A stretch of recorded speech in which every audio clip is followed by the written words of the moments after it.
তো এই গাইস আমরা এখন টাওয়ার ব্রিজের দিকে এসেছিলাম। তো এইদিকে এত ভয়ঙ্কর লেভেলের মেঘ ধরেছে যে কী বলবো জাস্ট। আর তোমরা এখানে একটু ভিউটা দেখো।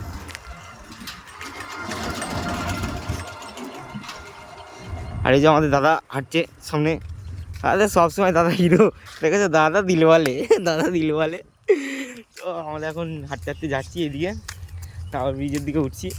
তো গাইস চলো দেখি। তো বন্ধুরা আমরা কিন্তু এখানে হাঁটতে হাঁটতে এসে বসে পড়েছিলাম, কারণ আমরা হাঁটতে হাঁটতে হাঁপিয়ে গেছিলাম। আর এখানে দাদা কিন্তু একদম শাহরুখ খান হয়ে গেছিলো, দিলওয়ালে পোজ আর দিলওয়ালে পোজ। আর দাদা সবসময় এখানে দিলওয়ালে দিলওয়ালে করেই যাচ্ছিলো। আর এই যে এখানে তো দাদা একটুখানি নাচ করেই ফেললো দাদা। তো বন্ধুরা তোমরা কিন্তু এখানে দেখতে পাচ্ছ দাদা রিলস বানাচ্ছিল। আর এখানে দাদা রিলস যতই বানানোর চেষ্টা করছিলো কিন্তু বানাতে আর পারছিল না, কারণ হচ্ছে রাস্তার উপরে লোকজন চলে আসছে আর দাদা লজ্জায় রিলস বানাতে পারছিল না। আর হচ্ছে আমাদের এখানে যে রাইস মিল, তো রাইস মিলের একটুখানি ভিউটা দেখে নাও। আর আমাদের এখানে রাইস মিলে কিন্তু বল বল করে ধোঁয়া উঠছে, তোমরা দেখতে পাচ্ছ গাইস।